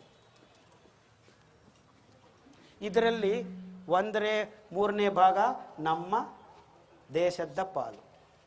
ಅಂದರೆ every year we are sending our not black money, white money, 15,000 billion ಡಾಲರ್ಸನ್ನು, ರೂಪೀಸ್ಗಳನ್ನು ನಾವು ಈ ಕಂಪನಿಗಳಿಗೆ ಪಾವತಿ ಮಾಡ್ತಾ ಇದ್ದೀವಿ. ಯಾವ ಕಾರಣಕ್ಕೆ? ಈ ಡಯಾಬಿಟಿಸ್ ರೋಗವನ್ನು ನಿಭಾಯಿಸ್ಕೊಳ್ಳೋದಕ್ಕೆ, ವಾಸಿ ಮಾಡಿಕೊಳ್ಳೋದಕ್ಕಲ್ಲ, ನಿಯಂತ್ರಣನೂ ಇಲ್ಲ. ಯಾಕಂದರೆ ಪ್ರತಿ ವರ್ಷ ಹೆಚ್ಚಾಗ್ತಾ ನಿಮಗೆ ಗ್ಯಾಂಗ್ರೀನ್ ಆದರೂ ಆಗ್ಬೋದು, ಡಯಾಲಿಸಿಸ್ಗಾದರೂ ಹೋಗ್ತೀರಾ, ಕಣ್ಣಾದರೂ ಹೋಗುತ್ತೆ, ನರನಾಡಿಗಳು ತಲ್ಲಾಡ್ಬಿಟ್ಟು ನಿಮ್ಮ ರುಮೆಟಿಸಮು ಅದು ಇದು ಬರುತ್ತೆ. ಇನ್ನೂ ಮೋಸ ಆಗಿದ್ರೆ ನ್ಯೂರೋಪತಿ ಅಂತ, ನೀವು ಎಲ್ಲಿ ನಡೀತಾ ಇದ್ದೀರಿ ಅಂತ ಗೊತ್ತಾಗೋದಿಲ್ಲ. ಇಂಥ ಕಾಯಿಲೆಗಳು ಹೆಚ್ಚಾಗ್ತಾ ಇರ್ತವೆ. ಅದನ್ನು ಮತ್ತೆ ದುಡ್ಡು ಬೇರೆ, ಅದು ಬೇರೆ. ನೋಡ್ರಿ, ಇಷ್ಟು ದುಡ್ಡನ್ನು ಕಳೆದುಕೊಳ್ತಾ ಇದ್ದೀವಿ, ಯಾರಿಗೂ ಕಾಳಜಿ ಇಲ್ಲ. Because some of it is given to our doctors, our companies, our people. ಮಿಕ್ಕಿದ್ದೆಲ್ಲ ಅಲ್ಲಿಗೆ ಹೋಗ್ತಾರೆ. ಎಷ್ಟು ಪಾಚ್ಕೋತಾ ಇದ್ದಾರೆ ನಮ್ಮ ದೇಶದಿಂದ ಇವೆಲ್ಲನೂ. ಯಾಕೆ? ಅವರು ತಿಂದಿರೋ ಡಾಲ್ಡಾ, ಅವರು ಕೊಟ್ಟಿರೋ ಡಾಲ್ಡಾ, ಅವರು ಕೊಟ್ಟಿರೋ ಹಾಲು, ಅವರು ಕೊಟ್ಟಿರೋ ಗೋಧಿ, ಅವರು ಕೊಟ್ಟಿರೋ ಭತ್ತ, ಅವರು ಕೊಟ್ಟಿರೋ ಫರ್ಟಿಲೈಸರ್ಸ್ನ ಬಳಸಿ ನಮ್ಮ ದೇಶದಲ್ಲಿ ನಮ್ಮ ನೀರನ್ನು ಪೋಲು ಮಾಡಿಕೊಂಡು ನಾವಾಗಿ ಬನ್ನಿ ಅಂತ ಈ ರೋಗಗಳಿಗೆ ರಹದಾರಿ ಮಾಡಿಕೊಡ್ತಾ ಇದ್ದೀವಿ. ನಿಜವಾಗಲೂ ಇವು ರೋಗಗಳು ಅಲ್ಲವೇ ಅಲ್ಲ. These are not at all diseases. ನಾವು ಸ್ವಯಂ ಕೃತಾಪರಾಧವಾಗಿ ಬರಮಾಡಿಕೊಂಡಿರೋ ಪರಿಸ್ಥಿತಿ ಇದು. ಯಾಕಂದರೆ ನಾನು 15 ವರ್ಷದಿಂದ ಈಗ ಕೆಲವು ಧಾನ್ಯಗಳನ್ನು ಮತ್ತೆ ಹಳ್ಳಿಗೆ ಹೋಗಿ ಇಟ್ಕೊಂಡು ಬೀಜ ಬೆಳೆಸಿ ಅದನ್ನು ಮತ್ತೆ ಬಳಸೋಕ್ಕೆ ಕೊಡೋಕ್ಕೆ ಶುರು ಮಾಡಿದ ಮೇಲೆ ಈ ಡಯಾಬಿಟಿಕ್ ರೋಗಿಗಳಿಗೆ ವಿದಿನ್ 6 months ಆ HbA1c 12 ಇರೋದು 6ಕ್ಕೆ ಬಂದಿದೆ. ಗ್ಯಾಂಗ್ರೀನ್ ಆಗಿದೆ, ನಾಳೆ ಕಾಲು ಕಟ್ ಮಾಡಬೇಕು ಅನ್ನೋರದನ್ನು ಈಗ 100 ಜನ ನನ್ನ ಹತ್ರ ಬರದೇನೆ ವಾಸಿ ಮಾಡ್ಕೊಳ್ಳೋಕೆ ಶುರು ಮಾಡಿದ್ದಾರೆ. ಯಾಕೆಂದರೆ ಈ 5 ಧಾನ್ಯಗಳು ಆರ್ಕ, ನವಣೆ, ಸಾಮೆ, ಕೊರಲೆ, ಊದಲು 8%, 9%, 9.8%, 10%, 12.5% ನಾರಿನ ಅಂಶ. ಈ ನಾರಿನ ಅಂಶ ಎಂಥದ್ದಪ್ಪ ಅಂದರೆ ಬೋತ್ ಸಾಲ್ಯುಬಲ್ ಆ್ಯಂಡ್ ಇನ್ಸಾಲ್ಯುಬಲ್ ಎರಡೂ ಸೇರಿ ನಮಗೆ ಇಷ್ಟು ಅದ್ಭುತವಾದ ನಾರಿರೋದ್ರಿಂದ ಈ ಪಚನನಾಳದಲ್ಲಿ ಗ್ಲೂಕೋಸನ್ನು ನಿಯಂತ್ರಣದಿಂದ, ಸಮತೋಲನದಿಂದ ಮೆತ್ತಿಗೆ ರಕ್ತಕ್ಕೆ ಬಿಡುಗಡೆ ಮಾಡಿ ಯಾವತ್ತಿಗೂ ಯಾವ ಕ್ಷಣದಲ್ಲೂ ನಿಮ್ಮ ರಕ್ತದಲ್ಲಿ 5 ಲೀಟರ್ ರಕ್ತದಲ್ಲಿ 5 ಗ್ರಾಮ್ಗಿಂತ ಹೆಚ್ಚು ಗ್ಲೂಕೋಸ್ ಇಲ್ಲದೆ ಇರಂಗೆ ನೋಡ್ಕೊಳ್ಳೋದಕ್ಕೆ ಶುರು ಮಾಡುತ್ತೆ. ವಿದಿನ್ 6 months ಈ ಹೆಚ್ಚಾಗಿರೋ ಗ್ಲೂಕೋಸನ್ನು ಬೇರೆ ಅಂಗಗಳು ನೋಡ್ಕೊಳ್ಳೋದಕ್ಕೆ ಶುರು ಮಾಡುತ್ತೆ. ಯಾಕಂದರೆ ಈ ರೋಗದ ಮೂಲದಲ್ಲಿ ತಡೆ ಆಗಿದೆ. ಸೊ ಬಂದಿರೋ ರೋಗವನ್ನು ನಿಭಾಯಿಸ್ಕೊಳ್ಳೋದಕ್ಕೆ 6 ತಿಂಗಳಲ್ಲಿ ಅಲ್ಲಿ ಪೇರ್ಕೊಂಡಿರೋ ಎಲ್ಲ ಮಲತ್ವವನ್ನು ಈ ನಾರಿನ ಅಂಶ ಈ ದೊಡ್ಡ ಕರಳು ಸಣ್ಣ ಕರಳಲ್ಲಿ ನೆತ್ತಿಗೆ ಸೇರಿಕೊಂಡು ಮಲವನ್ನು ತೆಗಿಯೋಕ್ಕೆ ಶುರು ಮಾಡುತ್ತೆ. ಇನ್ಫ್ಯಾಕ್ಟ್ ಈ ಸಿರಿಧಾನ್ಯಗಳು ಅಂತ ಹೆಸರಿಟ್ಟಿದ್ದೀನಿ ಇದಕ್ಕೆ. 3 ವಾರದಿಂದ 6 ಒಳಗಡೆ ನಿಮ್ಮ ದೊಡ್ಡ ಕರಳಿಗೆ ಈ ಸಣ್ಣ ಪದಾರ್ಥಗಳಿಂದ ಬರ್ತಕ್ಕಂಥ ನಾರು ಹೋಗಿ ಸೇರಿಕೊಂಡು ನೀರನ್ನು ಹೀರಿಕೊಂಡು ಸೂಕ್ಷ್ಮ ಪೋಷಕಾಂಶಗಳನ್ನು ಸರಿಯಾಗಿ ಸರಬರಾಜು ಮಾಡ್ಕೊಳ್ಳೋಕ್ಕೆ ಶುರು ಮಾಡಿದಾಗ ನಿರ್ನಾಳ ಗ್ರಂಥಿಗಳ ಕ್ರಿಯಾಶೀಲತೆ ಮತ್ತೆ ವಾಪಸ್ ಬರೋಕ್ಕೆ ಶುರು ಆಗುತ್ತೆ. So thyroid problem, PCOD problem, ಈ ಪ್ರಾಬ್ಲಮ್ಮು, ಆ ಪ್ರಾಬ್ಲಮ್ಮು, ಎಲ್ಲ ಪ್ರಾಬ್ಲಮ್ಗಳು ಮೆತ್ತಿಗೆ ಸರಿ ಮಾಡ್ಕೊಳ್ಳೋಕ್ಕೆ ಶುರು ಮಾಡುತ್ತೆ. ಎಲ್ಲಿಂದ ಶುರುವಾಯಿತು? ಈ ಗ್ಲೂಕೋಸನ್ನು ನಾವು ನಿಯಂತ್ರಣವಾಗಿ ರಕ್ತಕ್ಕೆ ಬಿಡುಗಡೆ ಮಾಡುವ ಒಂದು ತಂತ್ರವನ್ನು ನಾವು ಈ ಆಹಾರ ಪದಾರ್ಥ, ಈ ಧಾನ್ಯಗಳಲ್ಲಿ ಸೃಷ್ಟಿ ಮಾಡಿದ್ದು ಯಾರು? ದೇವರು, ನಾವಲ್ಲ. ಅಂದರೆ ನಾವು ಇದು ಆಹಾರ ಪದಾರ್ಥ, ಇದನ್ನು ತಿಂದರೆ ನಮಗೆ ಒಳ್ಳೆಯದಾಗತ್ತೆ ಅಂತ ಗಮನ ಇಲ್ಲದೆ ಈ ಕಂಪನಿಗಳು ಮಾಡಿರೋ ಪದಾರ್ಥಗಳ ಕಡೆಗೆ ನಮ್ಮ ಬಾಯಿ ಚಪಲ. ಆ ಹಾಲು ಬೇಕು, ಆ ಸಕ್ಕರೆ ಬೇಕು, ಆ ಅಕ್ಕಿ ಬೇಕು, ಆ ಗೋಧಿ ಬೇಕು, ಬ್ರೆಡ್ ಬೇಕು, ಬಿಸ್ಕೆಟ್ ಬೇಕು, ಪಿಜ್ಜಾ ಬೇಕು, ಇದು ಬೇಕು, ಲೊಟ್ಟೆ ಲೊಸ್ಕು ಅಂತ ಅದನ್ನು ತಿಂದು. ಯಾಕಂದರೆ ಈಗ ಒಂದು ಸಣ್ಣ ಊರಿಗೆ ಹೋದರೆ ಬೆಂಗಳೂರಿಂದ ಪಿಜ್ಜಾ ಆರ್ಡರ್ ಮಾಡಿ ತರಿಸ್ತಾ ಇದ್ದಾರೆ. Can you believe? ಸಮ್ ದುಡ್ಡಿರೋರು ಪಾರ್ಟಿ ಮಾಡೋದೇನೆಂದರೆ ಬೆಂಗಳೂರಿಂದ ಪಿಜ್ಜಾ ಆರ್ಡರ್ ಮಾಡಿ ತರಿಸಿ ಮನೆಯಲ್ಲಿ ಒಂದು 20 ಜನನ ಕರೆಸಿ ಕೊಟ್ಟರೆ, oh, I am just finding this out recently. ಏನು ನಮ್ಮ ಮುದ್ದೆ ಏನಾಯಿತು, ನಮ್ಮ ರೊಟ್ಟಿ ಏನಾಯಿತು, ನಮ್ಮ ಗಂಜಿ ಏನಾಯಿತು? ಇನ್ಫ್ಯಾಕ್ಟ್ ಇಡೀ ಪ್ರಪಂಚ, ಅಫ್ಕೋರ್ಸ್ ನಮ್ಮ ದೇವರಾಜ ಅವರು ಪ್ರಾಸ್ತಾವಿಕ ನುಡಿಗಳು ಹೇಳ್ದಂಗೆ ಅದು ನಡೆದಿದೆಯೋ ಇಲ್ವೋ ಘಟನೆ, ಬಟ್ ಉಲ್ಲೇಖನ ಅಂತೂ ಇದೆಯಲ್ಲ. ಆ ಅದ್ಭುತವಾದ ಧಾನ್ಯಗಳಿಂದಾನೇ ಅಲಸಿ ಬಿದ್ದುಕೊಂಡಿದ್ದ ಆ ರಾಮ ಲಕ್ಷ್ಮಣ ಸೀತವರು 3 ತಿಂಗಳಲ್ಲಿ ಸರಿಯಾದ್ರಂತೆ. ಇನ್ಫ್ಯಾಕ್ಟ್ ಅವ್ರಿಗೂ ಏನೋ ಒಂದು ರೋಗ ಬಂದಿರಬೇಕು. ಈ ಅದ್ಭುತವಾದ ಧಾನ್ಯಗಳನ್ನು ತಿಂದ ಮೇಲೆ ರೋಗಗಳು. In fact that's what I have been telling in the last 15 years. I don't care what you have. ಕ್ಯಾನ್ಸರಾ, BP-ನ, ಟ್ರೈಗ್ಲಿಸರೈಡ್ಸಾ, ರುಮೆಟಿಸಮಾ, thyroid problem, I don't care what the name of the disease is, because it's all coming due to this nonsense of making your blood flooded with glucose in short time. So if I can correct that point, ರೋಗದ ಮೂಲ ಅಲ್ಲಿದೆ. ಆ ಮೂಲವನ್ನು ನಮ್ಮ ಕೈಗೆ ಕೊಡ್ತಕ್ಕಂಥ ಅದ್ಭುತವಾದ ಗುಣ ಈ ಸಿರಿಧಾನ್ಯಗಳಲ್ಲಿದೆ. ಅಂದರೆ ದಪ್ಪ ಇರೋರು, ಊಬಕಾಯಂದರು 188 ಕಿಲೋಸ್ ಇದ್ದವರು 6 ತಿಂಗಳಲ್ಲಿ 80 ಕಿಲೋಕ್ಕೆ ಬಂದು ಬಿದ್ದಿದ್ದಾರೆ. ಎಷ್ಟು ಮಟ್ಟಿಗೆ ಅಂದರೆ ಒಬ್ಬ ಹುಡುಗ, one boy, he was weighing 128 kilos. Now he is running marathon. He is now 61 kilos.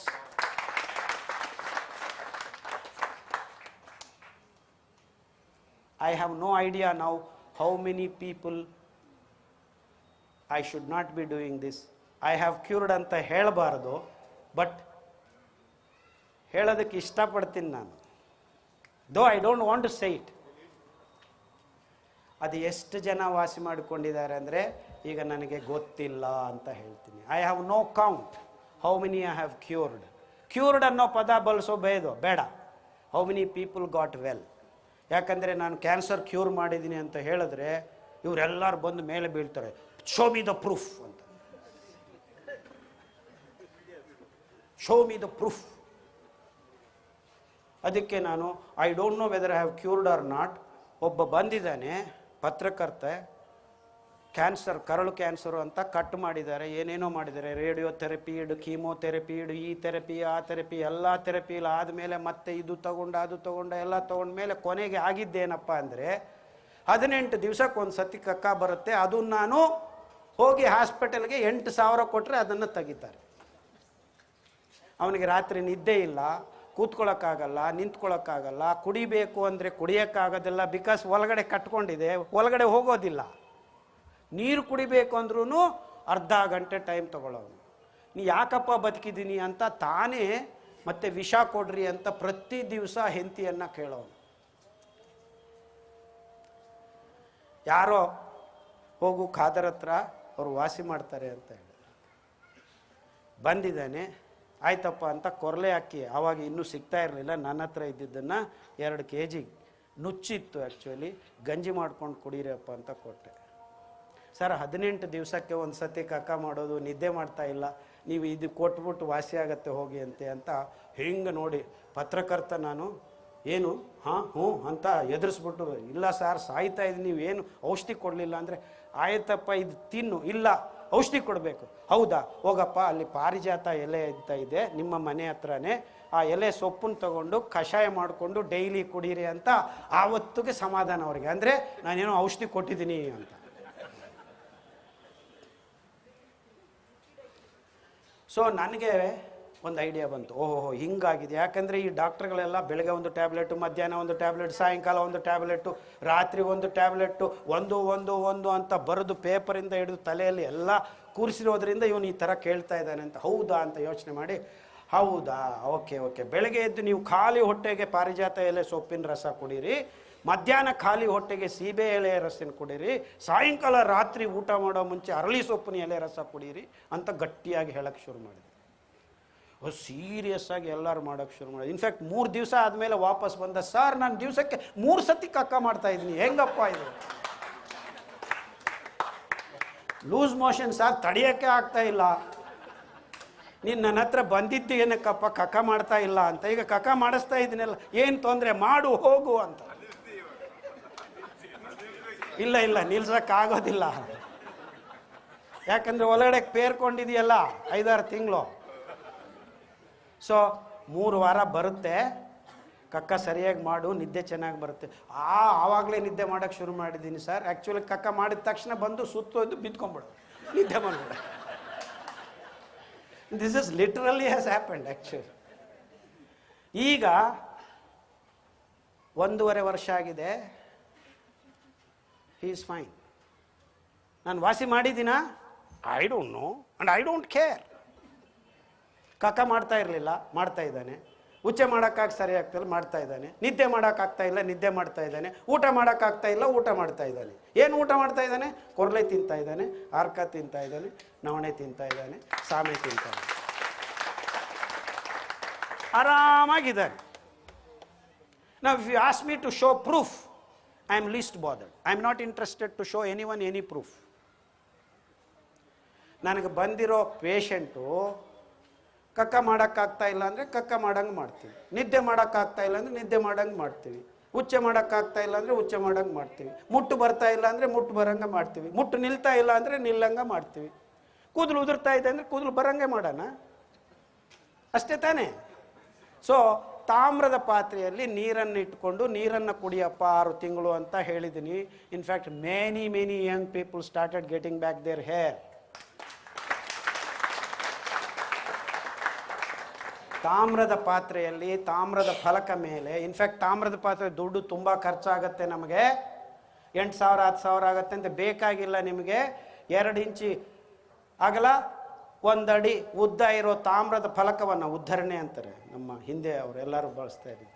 In fact ಬೆಳಗ್ಗೆ ಎದ್ದು ನೀವು ಮಾಡಬೇಕಂದ್ರೆ ತಾಮ್ರದ ಫಲಕ, ತಾಮ್ರದ ಚೆಂಬು, ತಾಮ್ರದ ತಟ್ಟೆ ಇಟ್ಕೊಂಡು ನೀರನ್ನು, ಅಂದರೆ ಆ ತಾಮ್ರದವನ್ನು ಮುಟ್ಟಿದ್ರೆ ಸಾಕು ವೈರಾಣುಗಳು ಸತ್ತೋಗ್ತವೆ. ಪ್ಲಾಸ್ಟಿಕ್ ಕಣಗಳು ತಾಮ್ರದ ಫಲಕದ ಉಪರಿತಲ ಮೇಲೆ ಸೇರ್ಕೊಳ್ಳೋಕೆ ಶುರು ಆಗುತ್ತೆ. ಯಾಕಂದರೆ ಋಣಾತ್ಮಕ ಕಣಗಳು d orbital free electrons are roaming around freely. They do this wonderful job. ನೀವು ಬಿಸ್ಲೇರಿ ನೀರು, R O water, dream girl Hema Malini ಬಂದು ಅಡ್ವರ್ಟೈಸ್ಮೆಂಟ್ ಮಾಡ್ತಾರೆ. ಅದನ್ನು ಮೇಂಟೈನ್ ಮಾಡ್ಕೊಳ್ಳೋದಕ್ಕೆ ತಿಂಗಳಿಗೆ 6,000 ರೂಪಾಯಿ ಬೇಕು ನಮಗೆ. ಎಲ್ಲ ನೀರು ಶುದ್ಧ ಇಲ್ಲ. Absolutely zero cleanliness in so called ಸ್ಫಟಿಕ ಸ್ಪಷ್ಟತೆ, ಕ್ರಿಸ್ಟಲ್ ಕ್ಲಿಯರ್ ವಾಟರ್ ಅಂತೆ. ಕುಡಿದ್ರೆ ಏನಾಗ್ತಾ ಇದೆ? ಕೂದಲು ಉದುರ್ತಾ ಇದೆ. ಸೊ ಆ ಕೂದಲು ಉದುರೋದು ನೀರಿನಿಂದ, ಪ್ಲಾಸ್ಟಿಕ್ ಹಾಲಿನಿಂದ. ಸೊ ಪ್ಲಾಸ್ಟಿಕ್ ಹಾಲು ಕುಡಿಬೇಡ್ರಿ ಅಂತ ಹೇಳಕ್ಕೆ ಶುರು. ಇನ್ನೇನು ಕುಡಿಬೇಕು ಡಾಕ್ಟರ್? ಕ್ಯಾಲ್ಶಿಯಂ ಬೇಕಲ್ಲ ಅಂತ. ಹಾಲು ಕುಡಿಬೇಡ ಅಂತ calcium. These fellows have started selling this milk. Milk is complete food ಅಂತ ಏನೋ ಅಡ್ವರ್ಟೈಸ್ಮೆಂಟ್ ಮಾಡಿದ್ದು ಕ್ಯಾಲ್ಶಿಯಂ ಬೇಕು ಅಂತ ಹೇಳಿದ್ದು.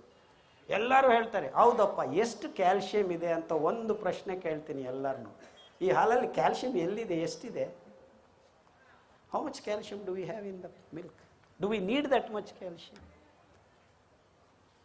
ರಾಗಿಯಲ್ಲಿ 100 ಗ್ರಾಮಿಯಲ್ಲಿದ್ದ ಕ್ಯಾಲ್ಶಿಯಮ್ಮು 1 ಲೀಟರ್ ಹಾಲಲ್ಲ, ಅರ್ಧ ಲೀಟರ್ ಹಾಲಲ್ಲಿ. ಅಂದರೆ ನೀವು 100 ಗ್ರಾಮ್ ರಾಗಿ ತಿಂದರೆ ನಿಮಗೆ ಕ್ಯಾಲ್ಶಿಯಂ ಬರುತ್ತೆ. ನಮ್ಮ ತಾತ ಮುತ್ತಾತಂದ್ರೆ ಎಲ್ಲರೂ ತಾಯಿ ಹಾಲು ಕಮ್ಮಿ ಆಗ್ತಾ ಇದ್ದಂಗೆ ಕೊಟ್ಟಿದ್ದೇನು ನಮಗೆ? ಅಷ್ಟೇ.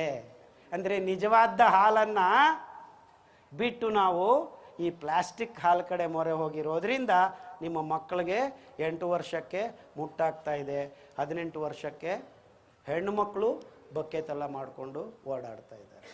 ಅಷ್ಟೇ ಅಲ್ಲ, ಬರಬಾರದ್ದ ಕಡೆ ಕೂದಲು ಬರ್ತಾ ಇದೆ, ಇರಬೇಕಾಗಿದ್ದ ಕಡೆ ಕೂದಲು ಇರ್ತಾ ಇಲ್ಲ. ಚಪ್ಪಾಳೆ ತಟ್ರಿ.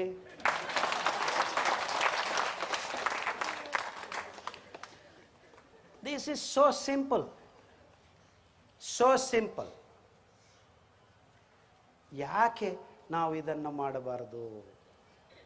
ನಮ್ಮ ಮಕ್ಕಳಿಗೆ ಇಷ್ಟು ಸರಳವಾದ, ಅತಿ ಸುಂದರವಾದ, ಸಹಜವಾದ ಪದಾರ್ಥಗಳಿಂದ ದೂರ ಮಾಡಿ ಈ ಹಾಳಾಗಿದ್ದ ಹಾಲವನ್ನು ಇನ್ನೂ ಮೋಸ ಏನಂದರೆ,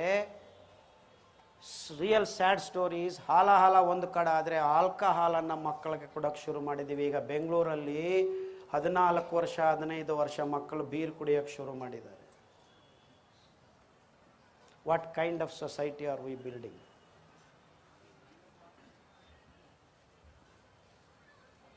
this is the sad story of human. ಏನು ನಾಳೆ ನಾಡಿದ್ದು ಮಂಗಳ ಗ್ರಹಕ್ಕೆ ಹೋಗ್ತೀವಿ ಅಂತ ಹೇಳೋದು, ಬೆಳಗ್ಗೆ ಇದ್ರೆ ಇಲ್ಲಿ ಕಕ್ಕ ಮಾಡೋಕ್ಕಾಗ್ತಾ ಇಲ್ಲ ನಮಗೆ. ಯಾವಾಗ್ರಿ ತಲೆಗೆ ಹೋಗೋದು ನಮಗೆ? ಸೊ ಹೋಗೋಣ ಮಂಗಳ ಗ್ರಹಕ್ಕೆ, ಇಲ್ಲಿ ಸರಿಯಾಗಿ ಕಕ್ಕ ಮಾಡ್ಕೊಂಡು ಹೋಗೋಣ. ಮೇಲೆ ನೀರಿಲ್ಲ, ಈಗ ಇಲ್ಲೇ ನೀರಿಲ್ಲ. I am afraid actually Bengaluru ಅವ್ರಿಗೆ ನೀರು ಎಲ್ಲಿಂದ ಬರುತ್ತೆ ಅಂತ. ಕುಡಿಯೋಕ್ಕೆ ನೀರು ಕೊಡ್ಬೋದು, ಕಕ್ಕ ಉಚ್ಚೆ ಮಾಡೋವಾಗ ಫ್ಲಶ್ ಮಾಡೋ ನೀರು ಎಲ್ಲಿಂದ ಬರುತ್ತೆ ನಿಮಗೆ ಅಂತ ನಾನು ಯೋಚನೆ ಮಾಡ್ತಾ ಇದ್ದೀನಿ. ನೆಕ್ಸ್ಟ್ 5 ಇಯರ್ಸಲ್ಲಿ ಅದು ಹೆಂಗೆ ಸಪ್ಲೈ ಮಾಡ್ತಾರೆ ನೀರು ನಿಮಗೆ?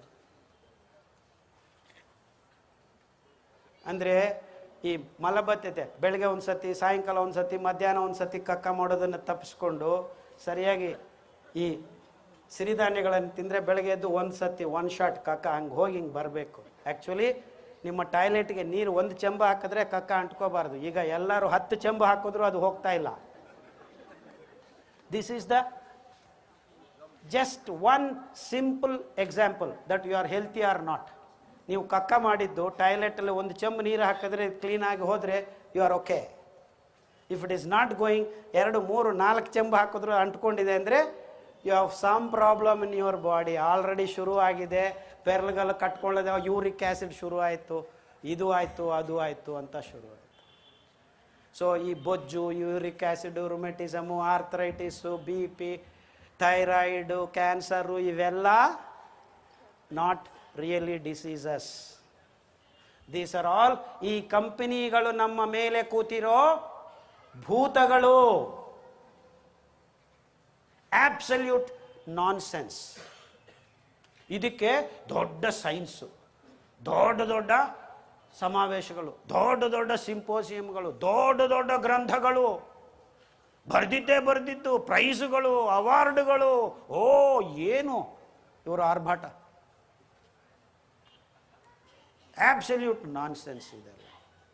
ನಾವೆಲ್ಲ ಮಾಡಬೇಕಾಗಿದ್ದಿಷ್ಟೇ, ಈ ಅಕ್ಕಿ, ಗೋಧಿ, ಹಾಲು, ಸಕ್ಕರೆ, ಮೊಟ್ಟೆ, ಮಾಂಸ, ಮೀನು ಎಲ್ಲಿ ಮೀನು ತಿನ್ನಿ ಬುದ್ಧಿ ಬರುತ್ತೆ ಅಂತೆ. ಹೋಗ್ರಿ ನೋಡ್ರಿ, ಆ ಮೀನು ತಿನ್ರಿ, ಬುದ್ಧಿಮಾಂದ್ಯರಾಗ್ತೀರ ನೀವು. ಅದರಲ್ಲಿ ಲೆಡ್ಡು, ಪಾದರಸ ಹೆಚ್ಚಾಗಿದೆ. ಅಂಡ್ ಕೆನ್ ಯು ಸಿ, ಈ ಕೋಳಿ ಪಿಕ್ಕೆ ಎಲ್ಲ ತಗೊಂಡೋಗಿ ಆ ಮತ್ಸ್ಯ ಪಾಂಡಗಳಿಗೆ ಹಾಕ್ತಾರೆ. ಅದು 3 ವಾರಕ್ಕೆ ಇಷ್ಟು ದಪ್ಪ ಆಗಿ ಅಲ್ಲಿ ಬಿದ್ದಿರುತ್ತೆ ಚೇಪೆ. ಈ ಮೀನುಗಳನ್ನು ಹಿಡಿಯೋಕ್ಕಾಗಬಾರ್ದು, ಅದು ಅಷ್ಟು ಸರಾಗವಾಗಿ ಅಲ್ಲೇ ಬಿದ್ದಿರ್ತೀವಿ. ಇಲ್ಲಿ ಎತ್ಕೊಂಡು ಬರ್ತಾ ಇದ್ದಾರೆ ಎಲ್ಲ ತದ್ರೂಪಿಗಳು. ನೋಡ್ರಿ, ಎಲ್ಲ ಫಿಶ್ ಶಾಪ್ಗಳಲ್ಲಿ ನೋಡಿ, ಎಲ್ಲ ತದ್ರೂಪಿಗಳು. 3 weeks all that it takes. Steroid ಲೇಪನ ಮಾಡ್ಯಾರ. ಆ ಕೋಳಿ ಫಾರ್ಮಿಂದ ಆ ಪಿಕ್ಕೆಗಳನ್ನು ತೊಗೊಂಡು ಹಾಕಿದ್ರೆ 3 ವಾರ ತಿಂದ್ಬಿಟ್ಟು ದಪ್ಪಾಗ. ಅದನ್ನು ತಿಂದರೆ ನಿಮ್ಮ ಮಕ್ಳಿಗೆ ಏನಾಗತ್ತೆ? ಬುದ್ಧಿ ಬರೋದಿಲ್ಲ, ಬುದ್ಧಿಮಾಂದ್ಯರಾಗ್ತಾರೆ. ಸೊ ಇವೆಲ್ಲ ಈ ಕಂಪನಿಗಳು ಹೇಳೋದು, ಈ ಡಾಕ್ಟ್ರುಗಳು ತಾನ ಅಂತ ಅಂದರೆ ಈ ತಂದಾನ ಅಂತ. ಇವರೆಲ್ಲರೂ ಒಟ್ಟಾಗೆ ಸೇರ್ಕೊಂಡ್ಬಿಟ್ಟಿದ್ದಾರೆ ನಮ್ಮನ್ನು ಹಾಳು ಮಾಡ್ಕೊಳ್ಳೋದಕ್ಕೆ. This is real nonsense. Let's just think in a very simple fashion. ಸರಳವಾಗಿ ನಾವು ಗೊಂದಲಗಳಿಲ್ಲದೆ ಆರಾಮವಾಗಿ ಈ ಧಾನ್ಯಗಳನ್ನು ಬೆಳೆಸ್ಕೊಂಡು ಬಳಸೋಕ್ಕೆ ಶುರು ಮಾಡಿದರೆ ನಮ್ಮ ಎಲ್ಲರ ಆರೋಗ್ಯ ನಮ್ಮ ಕೈಗೆ ಬರುತ್ತೆ. ಯಾಕಂದರೆ ಆರೋಗ್ಯ ಡಾಕ್ಟ್ರುಗಳ ಕೈಯಲ್ಲಿಲ್ಲ, ಔಷಧಿಗಳಲ್ಲಿಲ್ಲ, ಆಸ್ಪತ್ರೆಗಳಲ್ಲಿಲ್ಲ, ನಿಮ್ಮ ಕೈಯಲ್ಲಿದೆ.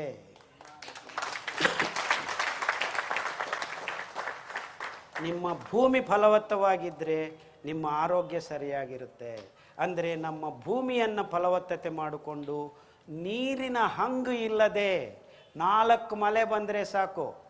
1 kg ಭತ್ತ ಬೆಳೆಯೋದಕ್ಕೆ 8,000 ಲೀಟರು, 1 kg ಗೋಧಿ ಬೆಳೆಯೋದಕ್ಕೆ 10,000 ಲೀಟರು, 1 kg ಸಕ್ಕರೆ ಬೆಳೆಯೋದಕ್ಕೆ 28,000 ಲೀಟರ್ ನೀರು, 1 kg 1 ಲೀಟರ್ ಹೆಂಡ ಮಾಡೋದಕ್ಕೆ 40,000 ಲೀಟರು, 1 kg ಮಾಂಸ, ಅದು ಹಂದಿ ಇರ್ಬೋದು, ಹಕ್ಕಿ ಇರ್ಬೋದು, ಹಸು ಇರ್ಬೋದು, 66,000 ಲೀಟರ್ ನೀರು ಕಟ್ಟಿ ಪೋಲು ಮಾಡಿ ಆಹಾರ ಅನ್ನುವ ಒಂದು ಭ್ರಮೆಯನ್ನು ಸೃಷ್ಟಿ ಮಾಡಿಕೊಂಡು ಮನುಕುಲಕ್ಕೆ ಗೊತ್ತಿಲ್ಲದ ರೋಗಗಳನ್ನು ಸೃಷ್ಟಿ ಮಾಡಿಕೊಂಡು ಸಣ್ಣ ಪುಟ್ಟ ಮಕ್ಕಳಿಗೆ ಈ ರೋಗಗಳನ್ನು ಕೊಡಿಸಿ, ಇದು ವಿಜ್ಞಾನದ ಯುಗ, ನಾವು ನಿಮಗೆ ಅರಗೈಯಲ್ಲಿ ಸ್ವರ್ಗ ತೋರಿಸ್ತೀವಿ ಅಂತ ಭಾಷಣಗಳ ಮೂಲಕ, ಜಾಹೀರಾತುಗಳ ಮೂಲಕ, ಏನು ಬಂದಿದ್ದು ತೆಂಡೂಲ್ಕರ್ಗಳು, ಕೊಹ್ಲಿಗಳು, ಡ್ರಾಮಾ ಆರ್ಟಿಸ್ಟ್ಗಳು ಎಲ್ಲರೂ, ಯಾರು ಇವರು ಎಲ್ಲರೂ, ಅಮಿತಾಬ್ ಬಚ್ಚನ್, ಶಾರುಖ್ ಖಾನು, ಇವನು ಅವನು, ಆ ಡಾನ್ಸು ಈ ಎಲ್ಲರೂ ಬಂದಿದ್ದೆ ಹೇಳಿದ್ದು, ಇದು ತಿನ್ನಿರಿ, ಅದು ಮಾಡಿರಿ, ಇದು ಮಾಡಿರಿ. ಬೆಳಗ್ಗೆಯಿಂದ ರಾತ್ರಿ ನಂಗೆ ಟಪಕ್ ಅಂತ ನಮ್ಮ ಟಿ ವಿಯಲ್ಲಿ ಬಂದು ಮೊಟಕೆ ಮಾಡ್ತಾ ಇದ್ರೆ ನಾವು ಅದನ್ನೆಲ್ಲ ತಿಂದೆ ಹಿಂಗೇನಪ್ಪ ಮಾಡೋದು? ನಮ್ಮ ಮಕ್ಕಳಿಗೆ ತೆಂಡೂಲ್ಕರ್, ನಮ್ಮ energy boost, my energy secret, ಏನೇನೋ ಈ ಥರ ಜಾಹೀರಾತು. ಈ ಕಂಪನಿಗಳು ಹೇಳಿದ್ದೆಲ್ಲ ಇವರು ಹೇಳೋದು. ನಮ್ಮ ಮಕ್ಕಳು ತೆಂಡೂಲ್ಕರ್ನು, ಅವ್ನು ಸ್ಟಾರು, ಅವ್ನು ಮಾಡಿದ್ದೇ ಮಾಡಬೇಕು, ಇವನೊಬ್ಬ ಸ್ಟಾರು, ಅದು ಮಾಡಿದ್ದೇ ಮಾಡಬೇಕು, ಇವನೊಬ್ಬ ಅವನು ಏನು ಹಾಕ್ಕೊಂಡ್ರೆ ಹಾಗೆ ಹಾಕ್ಕೊಂಡು ಹಿಂಗಂದ್ರೆ ಹಿಂಗೆ ಅನ್ನೋದು. ಎಂಥ ಮುಟ್ಟಾಳ್ತನಕ್ಕೆ ಬಂದಿದ್ದೀವಿ. ಏನಾಗಿದೆ ನಮಗೆ? ಇದೆಲ್ಲ ವ್ಯಕ್ತಿ ಸ್ವಾತಂತ್ರ್ಯ, ಈ ಸ್ವಾತಂತ್ರ್ಯ, ಆ ಸ್ವಾತಂತ್ರ್ಯ, ಏನೇನೋ ಹೇಳ್ಕೊಳ್ಳೋದು, ಏನೇನೋ ಮಾಡೋದು. ಹಾಳಾಗ್ತಾ ಇರೋದು ನಮ್ಮ ಆರೋಗ್ಯ ಈ ಕಾರಣಗಳಿಂದ. And this is all done with every intention.